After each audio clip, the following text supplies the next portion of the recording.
In the book of Acts, palagi po nating binabasa ang talatang ito.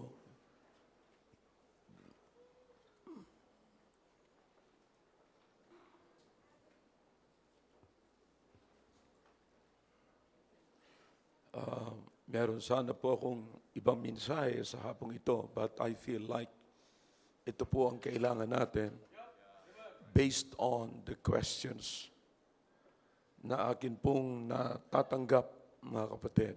No? At sa blessings na akin din pong narinig mula sa iba. No? In the book of Acts, chapter 2, in verse number 37. Verse number 37. Okay. Andiyan na po kayo, amen? Sabi po ng Biblia, now when they heard this, was referring to the message of Peter, the preaching of Peter. Na makikita niyo po yan, mga kapatid, mula sa verse number 14. No? When Peter stood in the midst of the people during the day of Pentecost and preached Jesus. Okay?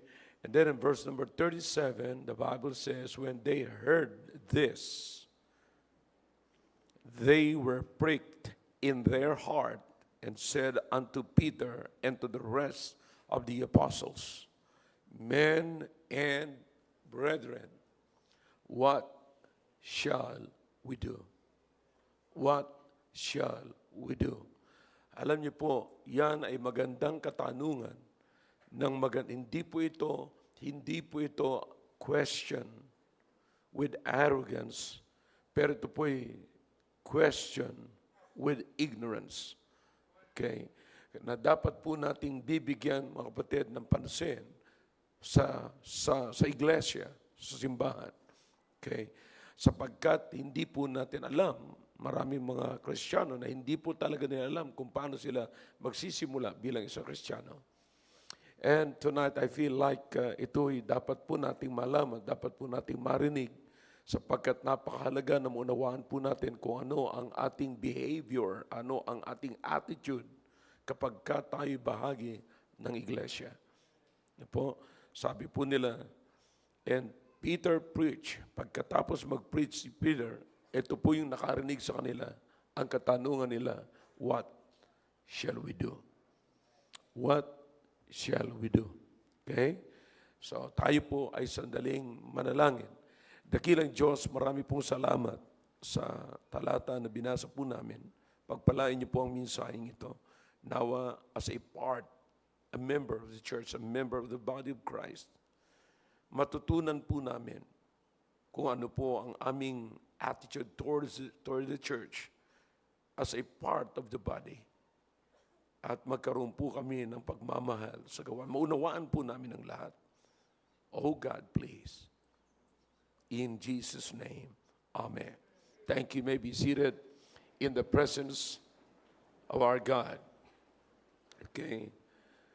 Now, maraming beses po na sinasabi ko po sa inyo para maunawaan po natin ang pattern ng church ay kinakailangan po nating pumunta lagi sa biblical pattern which Dr. Luke shared, no, sapagkat ang author po ng Book of Acts ay walang iba kundi si Dr. Luke. Okay? And sinasabi po sa atin ang mga pangyayari, nakasulat po rito. And in fact, marami akong sa aking pagbabasa, marami akong mga questions na maging personal na question kay Luke. Bakit kaya si Luke, kasama siya doon sa ganitong klaseng grupo, and yet, mapapansin nyo, ang sinasabi ko sa chapter 16 ng Book of Acts, na nung si Paul and Silas ay nakulong na, hindi nakasama si Luke.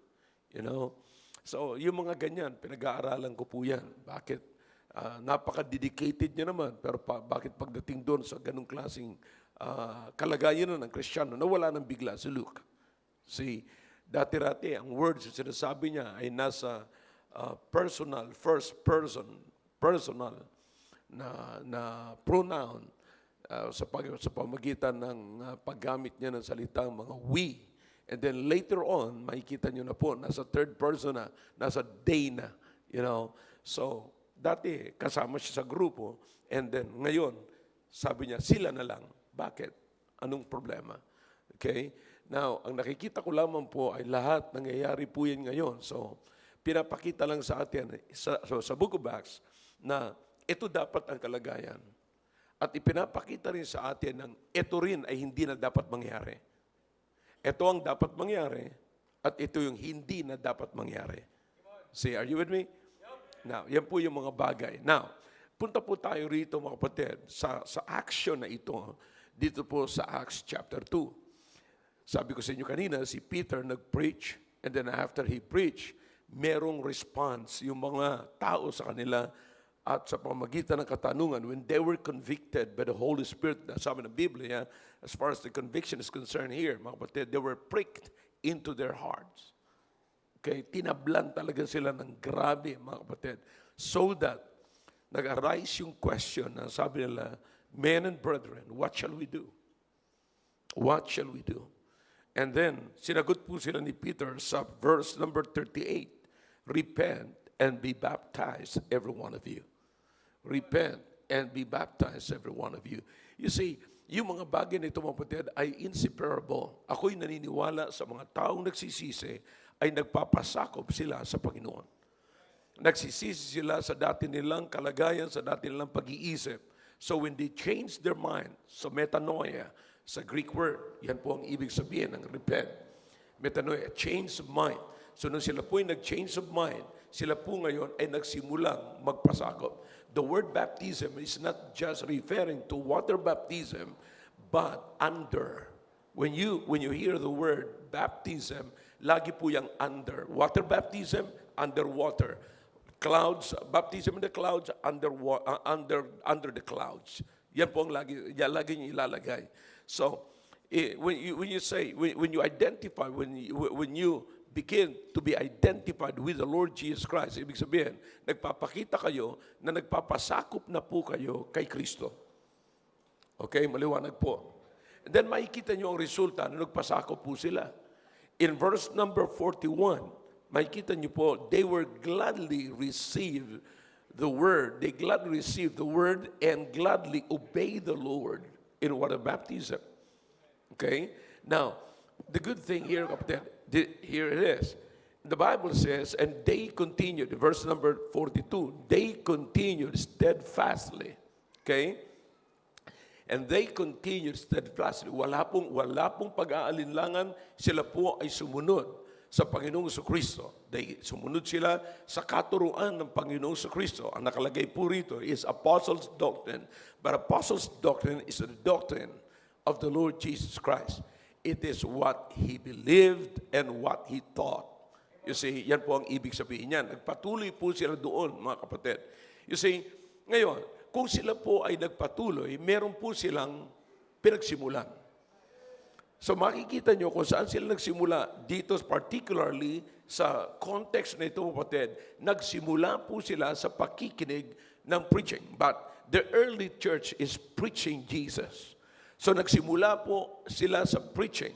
They heard it, naniwala sila, na-convict sila sa preaching patungkol sa Panginoong Jesucristo. At nung narinig nila ang preaching patungkol sa Panginoong Jesucristo, tinanggap po nila ito ng maluwag sa kanilang mga puso. Na-realize nila na yung pala yung Messiah, siya pala talaga ang tagapagligtas, na kinakailangan tanggapin natin pag hindi natin kayang iligtas ang ating sarili. Okay? And so they repent, and then nagpasakop sila. And then, they publicly, mga kapatid, ipinahayag nila publicly si Kristo. They publicly identified themselves with the Lord Jesus Christ. By what? Obeying in water baptism. Because water baptism is the death, burial, and resurrection of the Lord Jesus Christ. Kaya pag nagpasakop ka sa baptism, pagka kayo'y nagpahayag dito ng baptism, ito ay pinapahayag mo lamang na ikaw ay namatay, inilibing at muling nabuhay, kalakip ng kay Kristong pagkamatay at pagkalibing at muling pagkabuhay. So this is a public identification, mga kapatid, na hindi mo kinahihiya ang Panginoon. And then the Bible says, they continued, mga kapatid, and they continued. The early church continued. So makikita nyo na dyan hanggang verse number 47. I think I brought this last Sunday night, no, nung mga nakaraan pa. But makikita nyo po, nagpatuloy talaga sila sa kanilang gagawin o ginawa, mga kapatid. Ako'y nagpapasalamat sa Panginoon sapagkat meron tayong pattern dito na yung early church talaga ay nagpatuloy. You see, yung early church ay nagpatuloy. In fact, makikita niyo po rito yung mga apostles, binanggit po rito, at kung inyong titignan ang history, mga kapatid, you see, isa sa pinakamatanda at preserve ng Panginoon na apostle ay si John. Okay? Na siya pong inilagay niya sa island of Patmos, pinadala niya, in-exile niya sa island of Patmos sapagkat meron pa siyang natitirang kinakailangan ipagawa niya kay John. Okay? Na walang iba kundi ang pagdi-deliver po ng letters to the 7 churches in Minor or Asia Minor. Okay? At alam nyo, honestly, yan ang gusto ko sanang dalawin, mga kapatid. Ito na ngayon ay ito na po yung Turkey. Marami na tayong mga kapatiran na nakarating po doon. Pero doon po nag-distribute, mga kapatid, ng letter si Apostle John. So preserve po ng Panginoon. So para lamang makita nyo yung reality, kapatid, no? So nakarating po doon at nag-deliver siya sa Asia Minor, mga kapatid. 7 churches. Nandiyan po yun sa Revelation mula chapter 2 hanggang chapter 3. Alright? Is anybody following me? Okay. Now, and then pagkatapos po niyan, mga kapatid, makikita nyo may naligtas sa kanyang ministry na ang pangalan ay si Polycarp. Na si Polycarp, mga kapatid, siya rin ay nakapag-win ng maraming ng mga preachers na nagpatuloy din, mga kapatid. Kung naririnig niyo yung mga Tertullians, mga ganyan, sa panahon, sa history, sa Baptist history, naririnig niyo po yan. Yan po yung mga bunga na yan. Hanggang sa ma-establish ang church sa Europe, and then napunta ng Amerika, and then isa po dyan sa Amerika, ang kilalang-kilala, ang First Baptist Church na tinatawag sa island ng Rhode Island. Okay? Na siya naging missionary at nagsimula po yan hanggang sa makarating sa atin sa Pilipinas. And just imagine, kapatid, hindi po house-show ang ating pagiging Baptist. Sapagkat meron pa hong impluensya ang apostles na si John na personal na nakasama niya ang Panginoong Jesucristo. Personal. Nakita niya na mukhaan, nakasama niya sa ministry, na-win niya si Polycarp at nagpatuloy, tayo ngayon ang bunga. Sabi ko, salamat na lamang na ang mga disciples sa mga apostles and the early church continued. Now, ano na po ang gagawin natin ngayon? Parang tanong din po ngayon. Tanong sa una na basa natin, what shall we do? Very simple. And actually, that's the title of this message. They continued, we will continue. And they continued, and we will continue. Okay, sana mo po tayo magpapatuloy, mga kapatid. See that? So, ito yung mga bagay na gusto kong sabihin sa inyo, makarating sa inyo, kasi ang dami po nating nakikita, mga kapatid, ang dami nating mga katanungan. Ayoko po, listen na, makinig kayo ng mabuti, ayoko na, bawat sa inyo rito, nakaupo lamang at naghihintay lamang kayong ma-offend. Nakaupo lamang kayo rito at naghihintay lamang kayo ng mga masamang itsura ng mga kapatiran. And later on, magkikriticize kayo. And later on, magsasabi kayo ng, you will say something, magbibigay kayo ng inyong opinion sa mga kapatiran. You understand, kapatid, na bakit kinakailangan at mahalaga niyong matutunan ito? Now, whether we believe it or not, accept it or not, some of us are no longer following the doctrine in the Bible. ang sinusundan na lamang po natin, sapagkat tamad na tayong mabuklat ng Bible, ay yung mga Kristiyano na nakikita po nating namuhay na bilang isang Kristiyano na hindi tayo at wala tayong ka-idea kung yan ba talaga ang tamang behavior ng isang Kristiyano. Na tinuturo ni Paul kay Timothy, you must learn how to behave thyself in the house of God, in the family of God, in the church of God. Wala tayong idea tungkol sa bagay na yan. Kagabi lamang nag-uusap kami ni Maki. Sabi ko sa kanya, hindi ko sinasabi ito para sakta ng isa inyo. At tandaan niyo po, I don't know, but as far as I am concerned, bilang pastor niyo, kapatid, wala akong sasabihin dito para sa ikasisira niyo kahit masaktan kayo. Kung kayo man po ay masasaktan, ay maganda po yung pain na yon. Sapagkat ang tawag po doon ay growing pain. Pain na ikalalago. You see, sometimes hindi maraming mga simbahan, lalo na kung kayo po ay hindi nagsimula rito, magkakaroon kayo at yung iba sa inyo, nagkakaroon pa rin ng culture shock hanggang ngayon. You see, sapagkat yung naririnig nyo rito ay hindi nyo pa narinig sa pinanggalingan ninyo. Yung practice dito ay hindi nyo pa nakita sa practice sa pinanggalingan ninyo. Na hindi ko po sinasabi ito with arrogance. Sinasabi ko po ito with burden. Sapagkat pinapakita ko po sa inyo, tinuturo ko po sa inyo ang tamang behavior sa pamilya ng Diyos, sa church ng Panginoon. Okay? Now, Christ must be glorified. It's not about the pastor. The first place, sinasabi ko po lagi ito.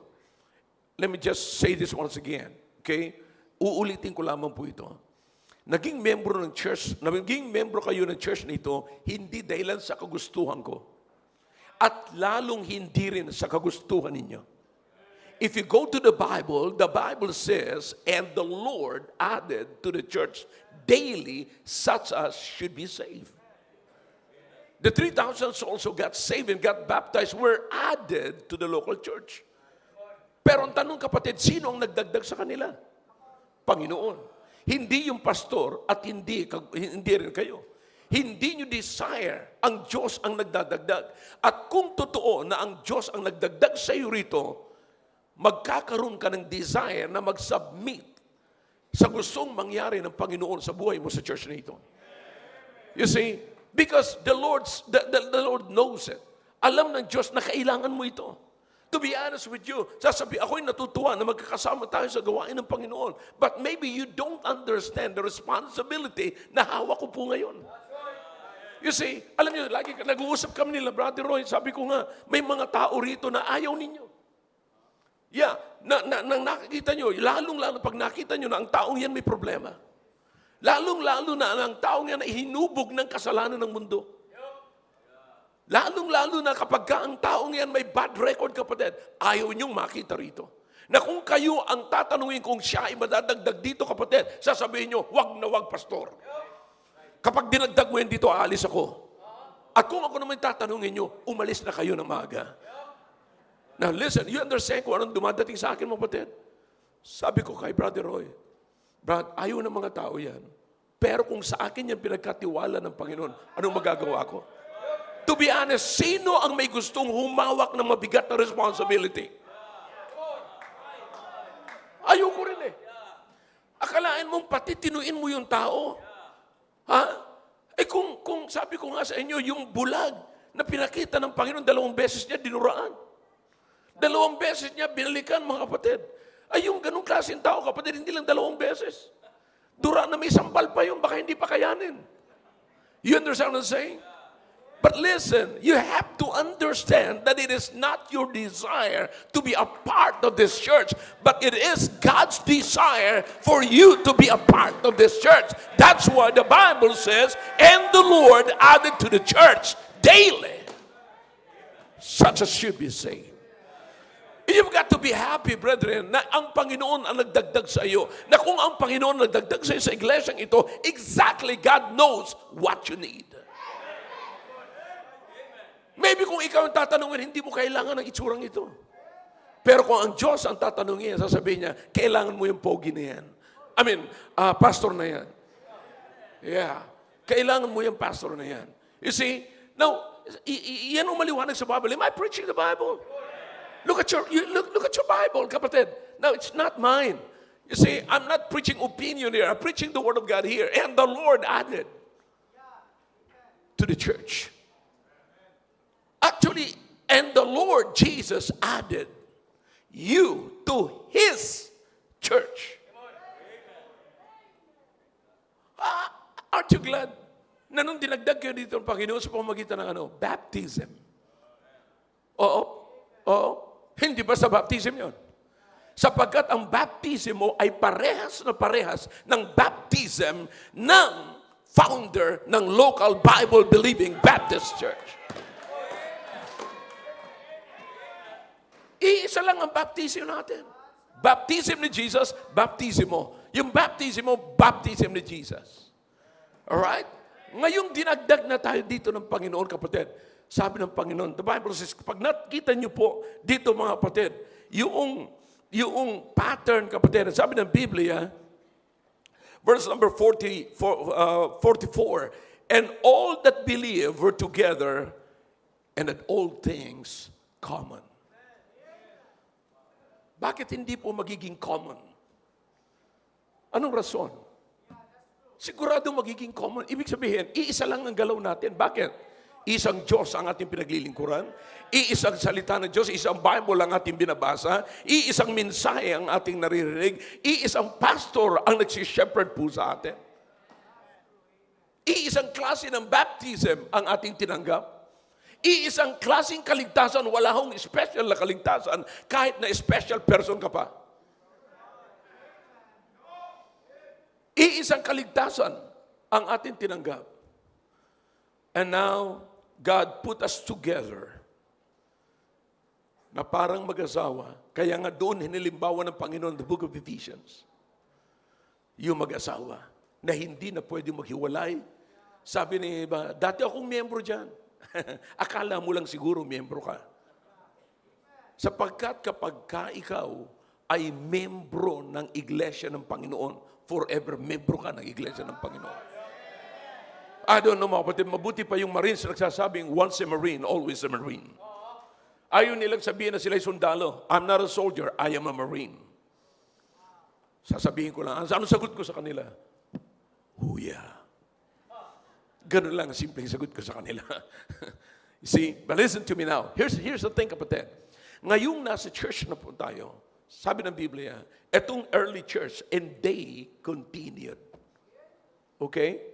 Ngayon, if the early church continued, that is in the past tense form, kapatid, ano naman po tayo? We will continue. We will continue. Now listen, may mga listahan po sila rito ng kung saan sila nagpatuloy mga kapatid. Ngayon, yan po, chineko lahat, hanggang sa makita nyo po, makikita nyo na hanggang sa makakarating po sila tinatawag na household of faith. And then binasa ko na po sapagkat si Paul ay bunga rin ng church at nagtanim si Paul ay responsible mga kapatid sa mga churches na sinimulan niya. Siya ang pinakamaraming letter si Apostle Paul. Marami siyang author na books dito na siya ang author mga kapatid. You see, it's because marami siyang in-establish na mission churches. Okay? Ngayon, nakita ko kung ano yung mga pinagpapatuloy niya hanggang sa makikita niyo yung household of faith, makikita niyo po mga kapatid kung anong klaseng manners, maging sa mga young people, maging sa mga bata, maraming sinasabi. Now, hindi ko na po isa-isahin po yun sa inyo mga kapatid, pero as a pastor, saan ko kayo dadalhin at maaaring katanungan nyo ngayon mga kapatid is this, what shall we do, Pastor? What shall we do? Parang katulad ng katanungan ng mga disciples, ng mga tao rito na nakapakinig ng preaching. Now, kung ako ang leader ninyo at ako ang pastor ninyo, anong tanong niyo ngayon? What shall we do? Okay? Sabi ng Biblia, and they continued. Ano naman ang gagawin natin ngayon sa panahon natin? Sa panahon nila sa early church, and they continued. Sa panahon natin ngayon, ano naman ang gagawin natin? And we will continue. If they continued, we will continue. Now, ano po ang sinimulan po natin dito? Mga kapatid, paano kayo nakarating dito? Same thing, preaching. Sa paano preaching, mga kapatid? Soul winning. We preach Jesus. Kapatid, sinasabi ko po sa inyo, anuman ang mangyari,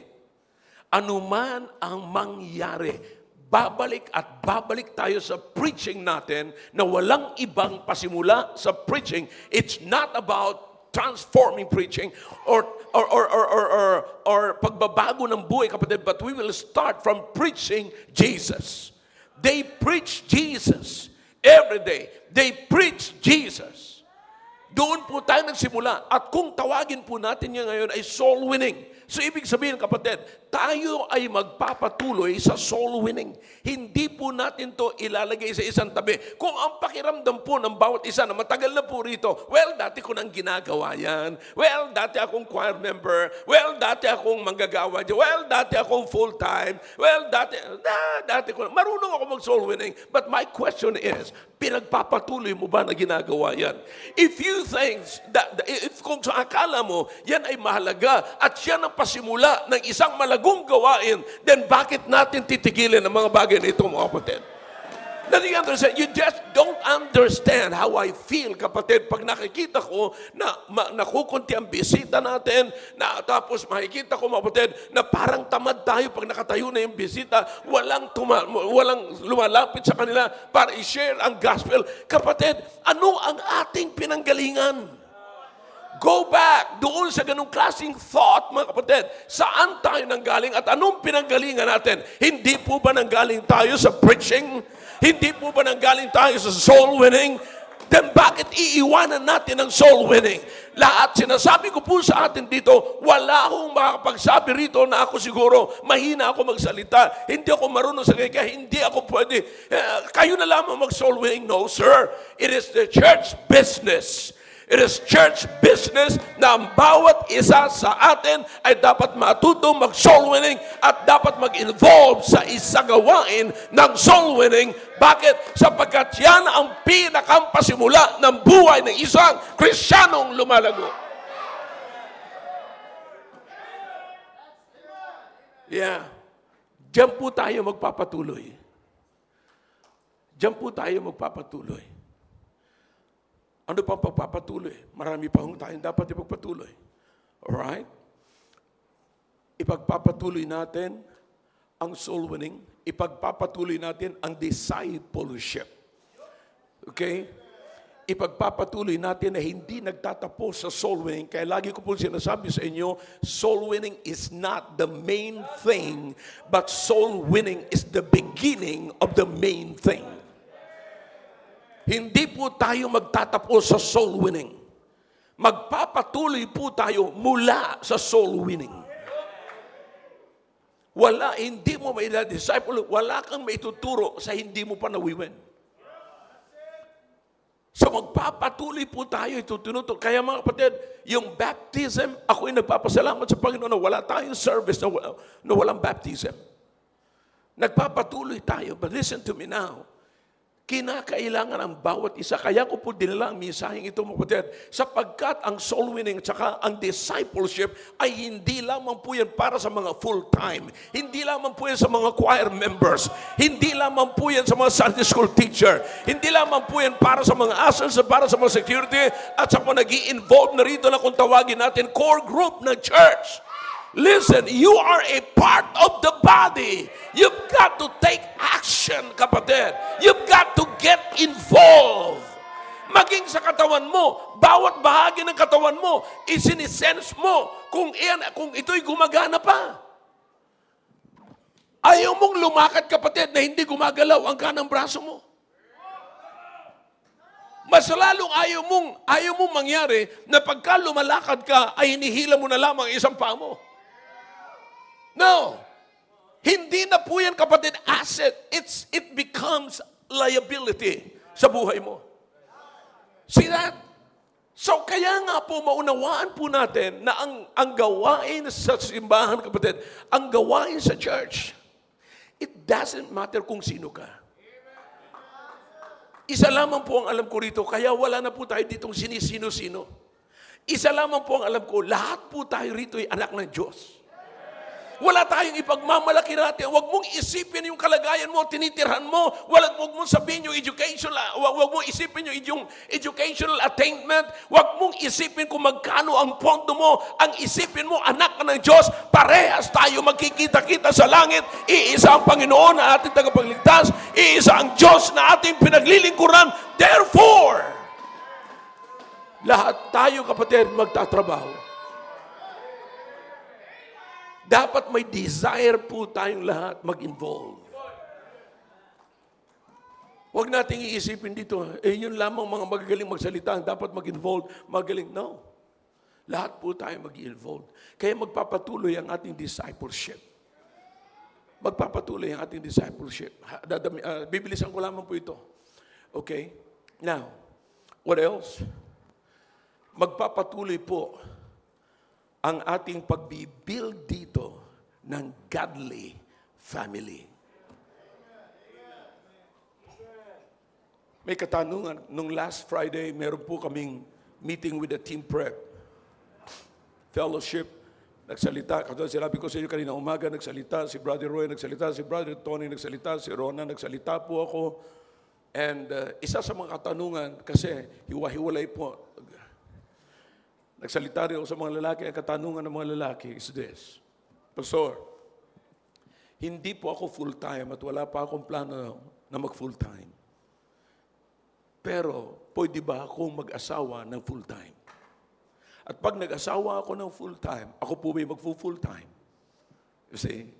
Kaya napakarami sa inyo ang kinakabahan na mag-asawa ng full-time. Kaya kawawa naman yung mga full-time na babae, nabuburo na lang tuloy. But anyways, dahilan sa takot yung makapag-asawa ng full-time. Okay? Wala pong ganong klaseng condition sa buhay ng mga full-time. Okay? It's not about being full-time in the ministry. It's about your choice. At kung kayo naman po ay tatanggapin ng full-time. Kanina lamang may nagpaalam sa akin, Pastor, paano po ba? Paano ba ako mag-aasawa? Aba, sabi ko, di mag-asawa ka. Ano ang unang hakbang na gagawin ko? Sino bang leader mo? Sinabi niya sa akin, sino yung leader niya? Sabi ko, yun ang kausapin mo. Okay? Pagkatapos kausapin mo, tanungin mo, paano mo makakausap? Sabi ko sa kanya, meron ka na bang nagugustuhan dito? Sabi niya, meron po. Yeah. Meron po. Kaya mag-ingat kayo. Meron po. Sabi ko, okay, ganito ang gawin mo. Pumuntahan mo ang leader mo, sabihin mo, paano mo makakausap ang magulang na nagugustuhan mo. Okay? See, yung proseso po natin, napakaganda. Napaka-decente, mga kapatid. And so you understand, ito sinasabi ko mga kapatid, ang tanong sa akin, sabi niya, paano po, pwede po ba ako mag-asawa na hindi naman ako mag-full-time, mag-asawa na full-time? Listen now, ang full-time po, full-time yan. Now, hindi lamang po, hindi ang ibig sabihin, don't judge them, mga kapatid, na pagka sila'y napangasawa at umalis sa pagiging full-time, sila'y karnal na. Listen, ako'y nagpapasalamat na sila'y nag-full-time, nahubog sila, mga kapatid. Ang sabi ko nga, okay, mga full-time na babae, okay, pinopromote ko na kayo. Para makalayo na ako sa responsibilidad ko sa inyo. Sabi ko sa kanila, kung meron man kayong the best na mapapangasawa, kasi ang pinakang the best, alright, girls, listen to me. Ang pinakang the best, pagdating sa pag-aasawa, mga lalaki, tip ko to sa inyo. Bigyan nyo rin ako ng tip. Okay? Yung nasanay ang babae sa submission. Sapagkat ang nakikita kong matinding problema kapag nag-asawa na, nagsama na kayo, submission. Because in submission, you can find respect. Whether you admit this or not, makinig kayo. Makinig kayo mga asawang lalaki ngayon. Sapagkat hindi nyo mapasubmit ang asawa nyo, kayo na ang nagsubmit.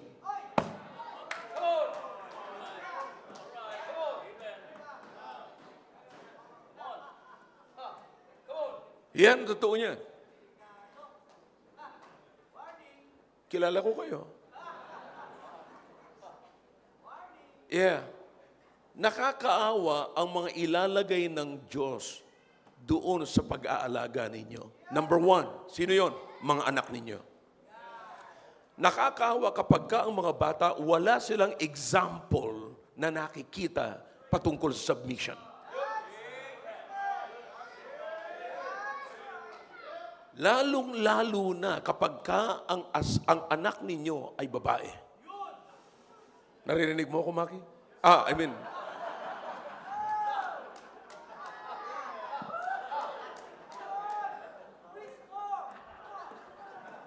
Mag-ingat kayo.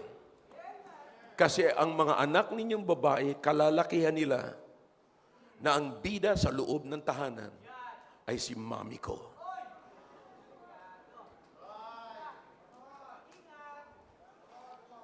See that? Sabi ng Biblia, sabi ng mga pastors, alam niyo, walang babae sa langit. Sabi ko, bakit? Ang kukuhanin nilang text yung sa Revelation, and there was silence in heaven. Sabi ko, mali ka. Mali. Actually, nagdududa ako. Parang puro babae na lamang nasa langit. Bakit? Hindi makaimik yung mga lalaki.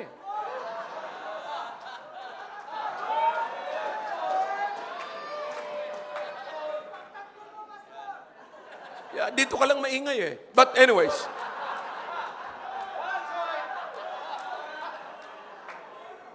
So you understand? Kaya pinapabuelo ko yan dito mga kapatid kasi dito lang siya nagkakaroon pagkataon makapag-ingay. Because there was silence in their home, you know. So you understand what I'm saying? Now, here's the thing kapatid. Yan ang problema. Kaya may kita nyo, sabi ko nga, balik tayo sa pag-aasawa sa full-time. Sabi ng ibang mga full-time na babae, Pastor, lumayo ka na. Yeah. Naunawaan kita, sa ibang mga dito, mga kapatid. Exact, Pastor, balikan mo, Pastor, balikan mo. Yeah. So, ahintin nyo ako ngayon. Alright. Now, listen. I hope, bibilihin nyo itong paglalako ko. But, yeah. Kung meron mang the best example as far as, at nasanay na sila sa submission, as far as my knowledge is concerned, ang sanay na sanay sa submission ay yung mga babaeng nahubog sa pagpo-full time. Sapagkat sila po'y araw-araw, meron po silang ginagawa. May nakaprograma po silang ginagawa. Hindi ko naman po sinasabi na walang ganyan sa bahay nyo, kahit na, ibig mo sabihin, Pastor, pag hindi full-time, walang ganyan. Hindi ko sinabi yan. Ang nilalako ko rito ay yung full-time, hindi kayo. Alright. Kasi naaawa na ako sa kanila mga kapatid, nabuburo na. Ayok nang unawaan niyo po ako mga kapatid, parang awa niyo na. Nagtatabaan na lamang po sila mga kapatid. Ayok nang unawaan niyo naman ang problema ko. Tumatanda, tumataba. Danica, tumigil ka na. But anyways, so I hope you understand where we are going, mga kapatid. Wow, ang saya-saya. But listen to me, that's true, kapatid. I can prove it to you. Na pagka yung mga yan nagkaroon ng problema sa isa't isa, itatanong lang nung lalaki sa kanya. Kaya ko ito nalalaman, kinikwento ni RJ, kinikwento mga kapatid, ng ibang mga men. Burn him! Burn him! All right. Now, sasabihin lamang ng lalaki, pagka yung babae, mga kapatid, na full-time, medyo nagtatampo. Ganyan ba tinuturo sa atin ni Pastor? Tapos na. Tapos na. Hindi ka na makakita ng, wala, hindi ka na makakita ng ganyan. Yun lang sasabihin nila. Ano bang narinig natin kay Pastor? Psst, sarado na. Sarado na. Sarado na. Wala na kayong ibang maririnig. Bakit? Sapagkat sanay sila sa submission. Pero kayong mga lalaki, maghahanap kayo ng mahilig sa frappuccino. Chino ang makukuha nyo.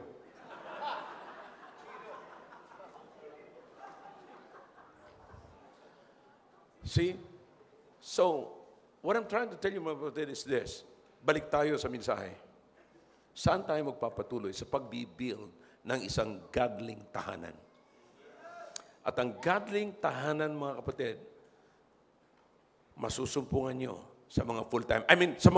Masusumpungan nyo sa mga babae na marunong mag-submit sa Diyos, salita ng Diyos. I highly recommend. Okay. Let's keep going. Okay, what else? Saan tayo magpapatuloy? Magpapatuloy po tayo. Kung ang early church ay nagpatuloy, magpapatuloy po tayo na mag-train ng mga kabataan mula sa kanilang pagkabata. That's why, kapatid, now listen to me now. Let me just, I don't know if I can finish this. Pero ilalagay na lamang po natin sa series ito kung hindi man tayo matatapos ngayon. But you listen to me now.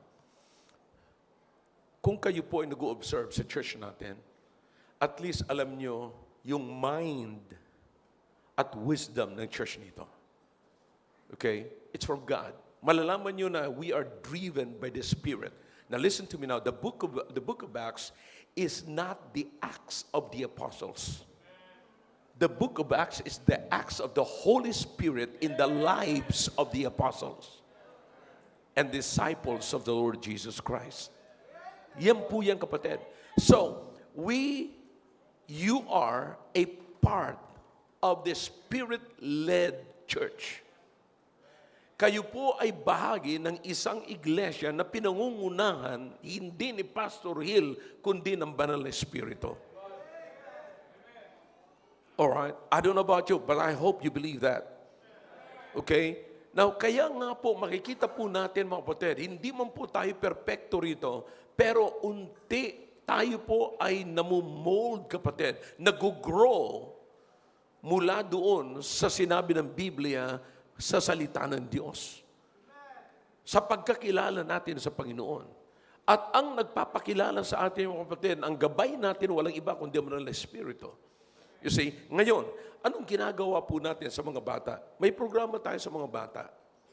Sa mga juniors, makikita nyo, nandiyan sa mga Sunday school for all ages, nandiyan po. And then later on, makikita nyo ng mga Sunday schoolers na yan, pagka yan na nag-stay, pupunta na po yan sa junior church. At pag nakarating na po yan sa junior church, makikita nyo kung anong klase, nag-uusap kami niyan, nila Brother Archie, nila Brother Ivan, kung ano ang mensahe, saan natin sila dadali, anong klaseng molding meron tayo, saan natin gusto silang mag-focus, ano ang paglaki nila, ano ang ini-expect natin sa kanila, o ano ang dapat nilang asahan mula sa atin. Alright? And then from there, kapatid, mula sa junior, papasok na po yan dito sa auditorium. Okay? Papasok na po yan dito mula sa auditorium. Pagdating yan dito sa auditorium, mag-join na po siya sa Team Focus. Teenagers. Group ng mga teenagers. And then mula sa teenagers, inaasahan ko po yan sila. Kasi patuloy yung mga batang tumatanda. You see, habang kami ay bumabata at tumigil sa pagtanda. Okay? Kung kaya ng Diyos patigilin yung araw, kapatid, kaya niyang patigilin ang pagtanda. Alright? You must learn how to know the anti-aging elements, okay? Now, this program is brought to you by Ule, alright? Now, listen, pagkatapos po niyan, mga kapatid, okay, pupunta na sa team prep. Kasi umaasa tayo na magbibuild tayo ng ganyan, ng isang godly home.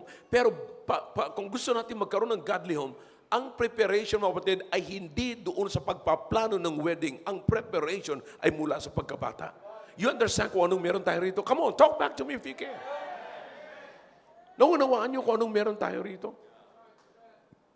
You see, na isang araw, hindi kayo magkakaroon ng, hindi natin problema rito, mga kapatid, ang wasak na tahanan. Hindi natin problema rito ang divorce. Hindi natin issue dito simbahan yung separation. You see, ang issue rito, kapatid, ay kung paano lalago ang mag-asawa at para makapag-build sila ng isang makadiyos na pamilya. Saan natin sinimulan? Mula sa pagkabata. Ngayon, kaya nga, meron tayong programa patungkol sa balikatan. Alam niyo pa, mga kapatid, hindi lamang ako nagpipreach dito patungkol sa family, hindi lamang ako dito nagli-lay down theologically ng programa natin, mga kapatid, sa pamilya, kundi anong ginagawa natin? Dinadala natin sa practical na pamumuhay yung mga bata. Kasi iba ho yung naririnig lamang nila at iba yung ginagawa nila. You see, kaya makikita nyo, akala nyo, ang titino niyan, akala nyo, mga kapatid, ang kikisig niyan, subukan yung patakbuhin. Mas mauuna pa silang maghingal kaysa akin. You see, subukan nyo silang pagtrabuhin, subukan nilang pagpusapin. O ano? Kakasa kayo ngayon? See, subukan mo nga, Brother Roy. So you understand what I'm saying? Dinadala po natin sila sa practical. At kapatid, magpasalamat tayo na ang Diyos ay patuloy na nagbibigay sa atin ng wisdom dito. Do you understand? Yung availability ng wisdom, kapatid, ay nandiyan lagi. You see, para bang lagi tayong inuulan, parang laging, sagana tayo pagdating sa wisdom ng Diyos. It's not happening all over the churches, mga kapatid. But it's happening right here. It is here. Kaya kayo mga bata, you take advantage of it. Pagka nandito nakikita nyo, available yung wisdom ng Diyos, kuhanin nyo yan. Iwanan nyo ang wisdom ng mundo. Because the wisdom of God is always greater than the wisdom of the world. See? Now, lahat ng mga programa na ito, mga kapatid, unti-unti, yung makapag-isip ka lamang ng ganyan. Ngayon, tinan niyo po yung ating, theme ngayon. Progress in process. You see, yung bata na ito, mga kapatid, pag nakikita nyo yan, ang ibig ko sabihin na ganyan, matagal namin pinag-uusapan yan ni Maki, nag-discussion, of course, siyempre hindi siya ang may idea ng ganyan. So habang ini-explain ko yun sa kanya, medyo, sabi niya, parang nag-iisip siya kung parang paano mo hindi niya makita yung harmony. But listen, pag nandoon during the balikatan, habang nandoon, nasa proseso yung balikatan, habang ongoing yung balikatan, lahat ng mga kabataan nandoon is in progress. But they are in process. Yung kanilang muscle, yung kanilang bicep is in progress, but still in process. That's why they need to do the push-up. Yung kanilang tricep, ganun pa rin mga kapatid. Yung kanilang pag-iisip, bakit kinakailangan yung physical? Kasi kapatid, napakaraming kabataan ngayon sa aminin natin sa hindi. Madaling sumuko. Madaling mapagod. Ilan na lamang sa mga kabataan ngayon, mga kapatid, ang maaasahan mo na magtrabaho ng dalawa. Pero alam natin, mga kapatid, tayo mga tatay ngayon, alam natin yan, nakagtatrabaho tayo ng 3. I'm still doing that. Habang nag-aaral ako, mga kapatid, naglalaba ako. Habang naglalaba, naglilinis ako.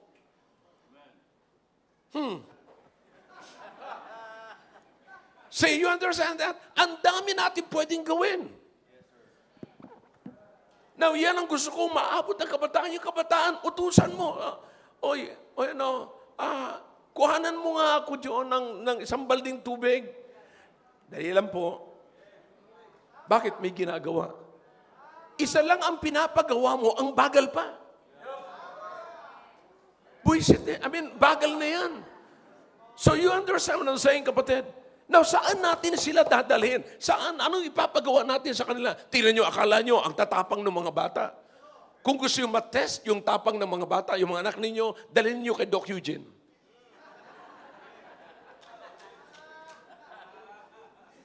Dalhin nyo sa clinic.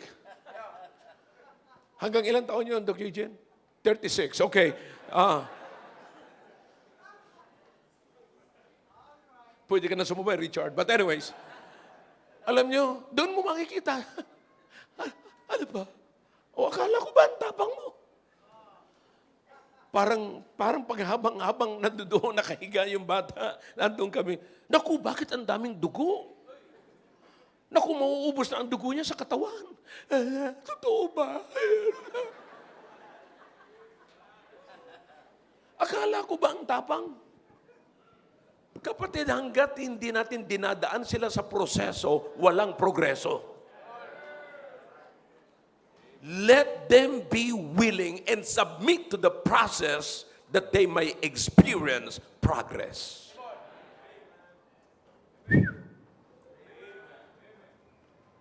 See, kapatid, yan ang sinasabi kong ipagpapatuloy natin.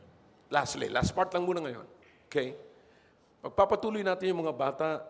Kaya sinasabi ko sa inyo mga bata, mga kapatid, pakiusap ko lang sa mga adults dito ngayon, sa mga may pamilya ngayon dito. Huwag tayong mapagod sa mga bata. Huwag tayong mga pagod sa mga bata. Pag nakakita ko ng mga batang pasaway, titignan ko sila. Just because kailangan pa nilang mag-grow. Sa mga bata na rito, pagka pinaupo ko kayo, it doesn't mean that I don't like you. And I'm tired of you. No. It's because I love you. And I want you to learn. Kapatid, dito sa church na ito, hindi natin dito pinapalayas ang mga taong nagkakamali. Sapagkat sabi ko sa inyo mga kapatid, bilang leader ng organization, bilang leader ng church, bilang leader ng family, we must learn to be trusted by the weakness of our people. May mga kahinaan ang miyembro ng pamilya ninyo. Ang tanong ko sa inyo, mapapagkatiwalaan kayo. Pag sinabi ko mapapagkatiwalaan kayo, will you still love them sa kabila ng kanilang kahinaan? Are you still willing to patiently teach them and mold them? Are you still willing? Can you be trusted? See, yan laging pinagkakatiwala. Kung yan lagi ko sa aking isipan mo. Minsan nakakaasar din. Pastor, paulit-ulit na itong taong ito eh. Oh yeah, nakakaasar din. Pero wala tayong magagawa sa akin. Pinagkatiwala ng Diyos to. Sa Diyos na lang ako magsusubong, Panginoon, bakit naman itong siraulong ito binigay mo sa akin? Ano sagot ng Panginoon? Kasi dati ka rin siraulo eh. So you understand? Natatawa kayo pero siraulo rin kayo. Lahat tayo mga kapatid, may problema sa pag-iisip. Alam niyo ba yan? Akala niyo matalino kayo? Ano ang command ng Bible sa inyo? Repent. Change your mind. Eh kung matino ang pag-iisip ninyo, bakit pa kayo pagre-repente ng Panginoon? O di para parehas tayo ngayon? Sino kayo? Oh. But listen to me now. Here's the thing. Let us be patient with our kids. Let us be patient with our young people. Who knows, kapatid, na isa sa mga sinasabi at nakikita natin ngayon, na mayroong diferensya sa pag-iisip, yan ang gagamitin ng Panginoon na parang si Apostle Paul na maraming mga churches na may establish. That's my last point. We will continue to establish more churches. Okay? Nakuha mo ba dyan? Maki, pinaward mo ba yung baptism? Okay, paki-play mo nga. Ito po yung gawain natin sa Bontoc. Kanina, meron po, nag-baptize po si Brother Joel ng 4. Sapagkat ang instruction ko sa kanya, bagamat may mga Baptist churches sa paligid niya, sinasabi ko lang, we are the Baptist Church of Bontoc. Huwag na huwag kang kukuha ng miyembro ng iba. Kuhanin mo yung mga unchurch ng mga Kristiyano, but not the active members of churches na nakapaligid sa iyo. Okay? Never. You go soul winning and discipleship. That's why, you go ahead, play. Yeah, that's it. Kanina lamang po yan. See, hindi na po pinakita yung mga kalabaw na nasa unahan. Mga kapatid, yan lang po. Amen.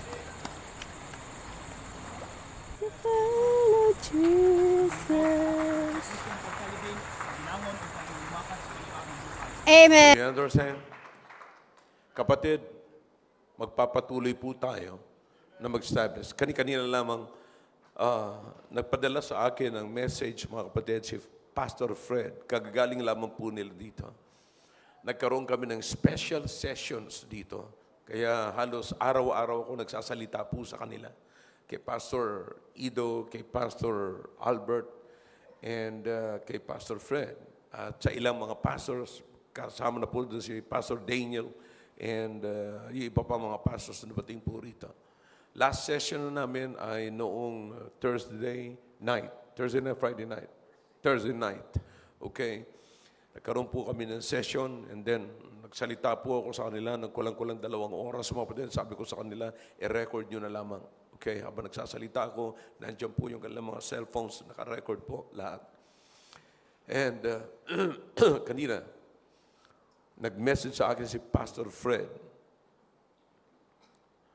At sabi niya, Pastor, nagpapasalamat po ako sa natutunan namin sa inyo. Salamat na tinanggap niyo po kami bilang maging kabahagi ng pamilya ng The Baptist Church of Taguig.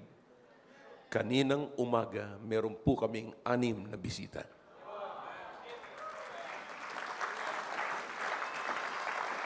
Pinadala niya po sa akin ang picture.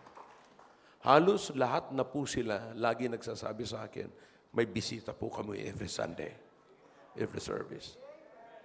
Na hindi po nangyayari sa kanila bago man tayo at bago man nila ako nakilala. Now, aside from that, nakikita niyo po, bagamat maraming mga problema rin sa mga missions natin, mga kapatid. Ako'y nagpapasalamat sa Panginoon. Tuwang-tuwa ako sa ginawa po ng ating Baptist builders doon sa Sapang Dalaga, sapagkat hindi lamang po sila nakapag-build ng structure, kundi nakapag-build po sila ng buhay ng tao na naging involved. May pamangkin po doon si Rona na mahaba ang buhok, talagang as in mahaba, mga kapatid, na tuwing pupunta po kami doon, ay kanya na lamang ginagawang ponytail. Ewan ko ba kung bakit marami mga taong gustong-gustong magkaroon ng buntot ng hayop sa kanilang ulo. Kung hindi man ponytail, horsetail, and monkey tail or whatever. But you know what? Nung nandoon po sila, ay ginupitan siya ni Adam. Si Adam ang nagupit. Oh yeah. Okay. At pinattern po nila ang kanilang gupit sa hindi. Basta ginupitan lamang po. You see? So, yung iba, white side wall. Pero wag naman sana maging center white wall, you know. But anyway, so, salamat sa Panginoon, mga kapatid. Sabi ko nga, nakapag-build tayo, nakapag-create tayo ng isang grupo na hindi lamang po builders, but they are evangelists. And because of that, dahilan sa mga bagay na yan po, kapatid, lalong naging strong ang aking desire na maglagay ng another special subject na pwedeng kuhanin ng sinuman mula sapagat ito'y gagawin kong bahagi ng short-term course, mga kapatid, STC, na pwedeng kuhanin. Isang subject na patungkol sa pagiging evangelist. Okay? Pwedeng kuhanin ng lalaki, pwedeng kuhanin ng babae. Bakit? Anong gagawin, Pastor, ng babae? In fact, kailangan ngayon sa Visayas ang tutulong kung paano i-organize yung kanilang mga simbahan po doon. Do you understand that they have the heart for the ministry, but they don't have a training for the ministry? Pwede kang maging pastor kahit hindi ka pumasok sa Bible school, pero kung magpapastor ka rin lang naman, bakit ayaw mo pang mag-Bible school? See? Hanggang ngayon, nag-aaral pa rin po ako eh. You see? Now what I'm trying to tell you, mga kapatid, ito yung mga bagay na ipagpapatuloy natin.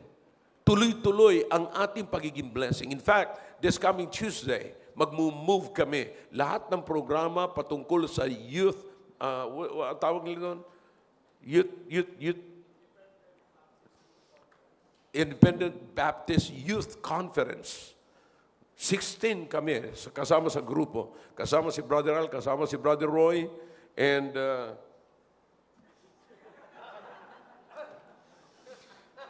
but all right. Anyways, so mag-move kami at para tulungan namin ang isang simbahan patungkol sa young people. Pinaubaya po sa atin ang programa. You say, so you understand, kapatid, kung paano tayo nagiging blessing sa iba. Hindi po ito, mga kapatid, pagiging sikat. Hindi po ito pagiging para maging popular ka. No, kailanman hindi dumating sa buhay ko yan. See, basta sa akin dito is, I want to be a blessing. This church, gusto ko maging blessing sa ibang church. We will influence, sapat meron po akong binubura sa mga nakalakihan ng mga simbahan, mga Baptist churches. Meron akong gustong, sabi ko sa mga pastors natin, lumaki sa atin, sabi ko sa kanila, huwag na natin itong ipakita sa simbahan natin. Yung mga nakalakihan ng ibang mga simbahan. You see, makikita mo yung manipulation, makikita mo yung mga parang wala na sa Bible. I don't know, magtataka kayo mga kapatid, na merong isang Baptist church na ang disiplina niya sa kanyang membro, huwag kang magsimba.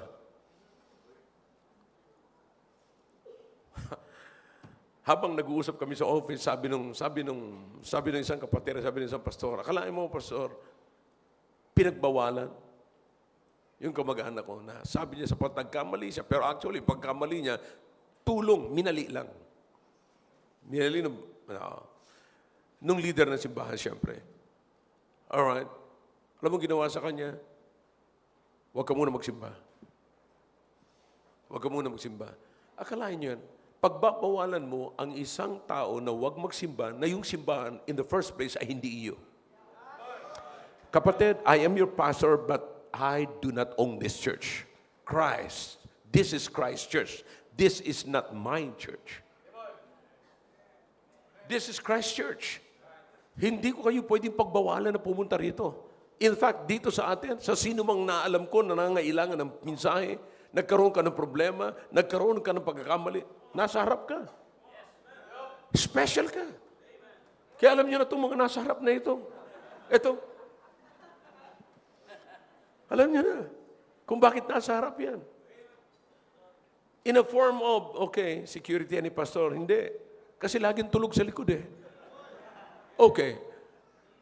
You need to be, dito ka, to be seated here. Okay? Because I love you, I want you to get the best of the service. Grabe yung discrimination, ano? Kung sino pa yung may problema, siya pa makakakuha ng the best of the service. Sana. See? Nagtataka nga ako kung bakit wala ka sa harap, Piner. But anyways, listen now. Here's the thing, kapatid. Ito yung mga bagay na ipagpapatuloy natin. Church, I love you. You need to learn this. Ayokong dumating sa punto, kapatid, na magtatanong kayo na parang nandito kayo sapagkat pinagbabawalan ko kayo na pumunta sa ibang simbahan. No. I want you to make your own personal choice, personal decision. Pag nandito kahit pinili nyo sa simbahan ito, ako'y naniniwala na kayo nilagay ng Diyos dito at nakikita nyo ang dahilan kung bakit kayo nilagay ng Diyos dito sapagkat kailangan nyo ang mensahe rito. Yan ho ang hindi nyo na dapat tatanungin eh. Depende. No. If you think this church is important to you, it's up to you. It's your decision. Huwag niyong papahintulutan, kapatid, na yung ibang tao ang magdi-decide para sa inyo. That is what we call manipulation. Pero pag nakita nyo na ito ay tamang simbahan, dito kayo lumalago, alright, gumawa kayo ng decision, this is my church, this is my family, and thank God that Jesus added me to His church.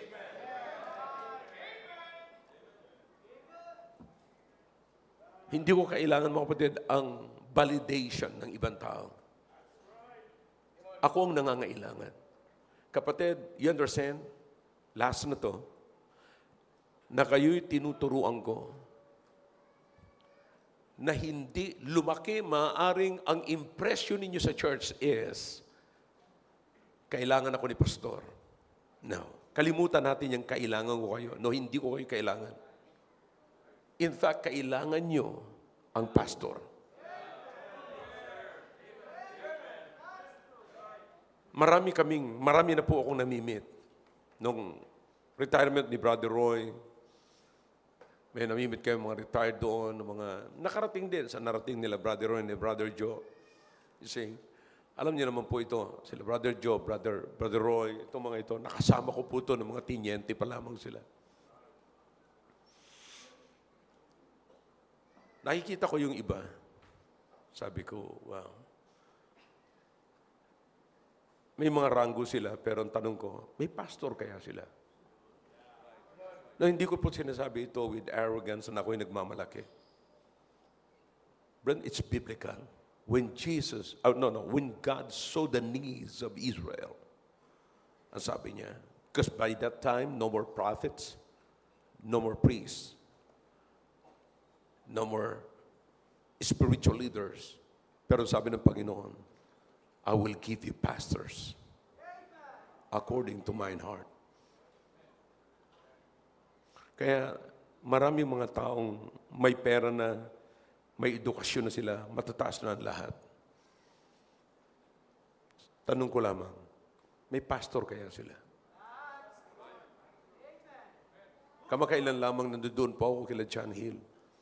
Dinalaw ko po yung isa sa unit ni Brother Julian po doon.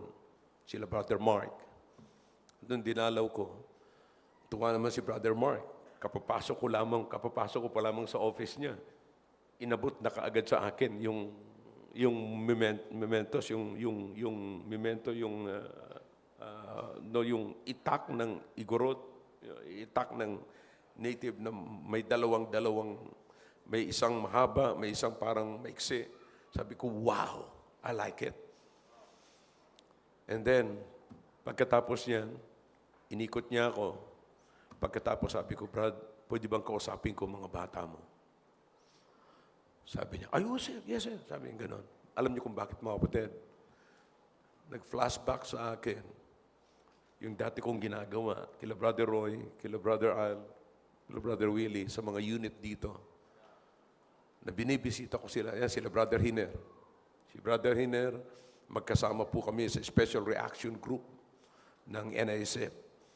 So, kwento ko sa kanila lahat. Sabi ko, mapalad kayo sapagkat nagkaroon kayo ng pastor. Kaya every time si Brother Julian, makikita ko na yung mga men from Special Warfare Group sa SWAG, nakikita ko rin dito sila na Sunday morning, Sunday evening. Sabi ko, napakapalad nyo. Kalimutan nyo na parang, ang dating minsan pag hindi mo naiintindihan, pinipersa kami ni Sir. Natatakot ako siyempre, mahirap naman. Pag hindi ako sumama, baka malasin ako. Yan ang mga termino po niyan . Pero kayo mga men, pakitayo nga kayo, nanggaling sa Nabsog, pakitayo kayo. Yeah, thank you. Magpasalamat kayo na meron kayong commander na dinadala kayo sa simbahan. Sapagkat nung nandoon ako sa Nabsog, anong unit, anong tawag doon? 2. Nung nandoon ako, sinabi ko sa kanila, mapalad kayo na dito may nagpapastor sa inyo. Ang daming Nabsog ngayon na walang nagpapastor sa kanila. In fact, may burden. Napakaganda ng burden ni Brother Julian. Sana may umiikot. Kaya nga, magkakaroon na tayo ng evangelist. Mangyayari na yan. May iikot po sa kanila. May iikot sa mga unit uli na nasa malayo na nasa kasulok-sulukan. Okay? Maglalagay tayo ng base. Tama-tama. Mananatili ang evangelist doon sa West Philippine Sea. Para meron silang chaplain doon. Magpapada. Si Dandan, willing na willing. Yeah. Baka si Noel ang unang padala ko doon, mga kapatid. But you listen to me now. Mapalad kayo na meron kayong commander na nagdadala sa inyo sa church. Na kung saan isang araw, punong-puno na kayo ng training, kaya nyong na-overcome ninyo yung Hell Week, na-overcome nyo yung pinakamatinding training, pero pagdating sa spiritual na bagay, without God, you cannot make it. Pero salamat sa Panginoon, eto 2 beses naging commander si Brother Al. ng NABSOB. Pero He can tell. He can tell kung anong kailangan ninyo. Thank you. Palapakan po natin sila. Thank you. You may be seated. See that? Nung nandoon po ako mga kapatid, yun ang sinabi ko sa kanila. Now, sinasabi ko sa inyo ngayon mga kapatid, ang church na ito ay magpapatuloy na gagawin yan. Hindi ko po yan tinatanggal sa aking calendar. Hindi ko po yan tinatanggal sa mga dati nating ginagawa. Hindi ang ibig sabihin, narating na po natin ito, tapos na po sila. No. I started the ministry inside the base. Kaya hindi po natin kakalimutan yan. Bagamat we were kicked out from the base. Pero hindi po natin tatanggalin ang ministry natin sa mga kasundaluhan, maging sa mga kapulisan. I hope this message, kapatid, ay meron po tayo natutunan dito. Nakita po natin kung anong kalagayan natin sa church. Kapatid, again, hindi ikaw ang may gustong madagdag dito. Hindi rin ako ang may gusto. Pero ang nagdagdag sa atin dito, walang iba kundi ang Panginoon. Because He is the only one who has the right to do it. Because this is His church. Am I clear to you? I hope, kapatid, makikita po natin na ang bawat gagawin natin decision patungkol sa church, sa ating spiritual na pamumuhay, kapatid, ay manggagaling sa atin at hindi na po sa iba. Ang isang tao nagsasabing, kasi sinabi niya. Tandaan niyo po yan. Yan ang isang tao na walang pastor. Kristiyano na walang pastor. Kung may pastor kayo, mafi-filled kayo, mapupuno kayo ng wisdom ng Diyos. At ang trabaho ng pastor ay gawin laging available ang wisdom ng Diyos sa bawat isa. Sabi ko sa inyo, if God is visible, blessings are available. Shall we all stand, please? Dakilang Diyos, salamat po sa inyong salita. Salamat sa narinig po namin minsan na ako'y naunawaan po ito ng bawat isa. Pagpalain niyo po, Panginoon, ang narinig po namin. Please, oh God. This is a message for your church. I know, marami po nakatune in sa amin ngayon. But oh God, this is specially designed for this church. Thank you for allowing me to convey your message to your people. Nawa po'y naging maliwanag ito sa bawat isa. Please, oh God, continue to speak to them. Your heads bowed, your eyes are closed. God is speaking to your heart through that message. Then let's come and make business with God.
Dakilang Diyos, muli po nagpapasalamat kami sa ginawa niyo po sa aming kalagitnaan. Salamat na nakikita niyo po ngayon, Panginoon, ang bawat pamilya, tiklop tuhod na lumalapit po sa inyo. O Diyos, alam niyo rin po ang mga kahilingan po nila. Alam niyo po kung anong dinulog po nila sa inyo.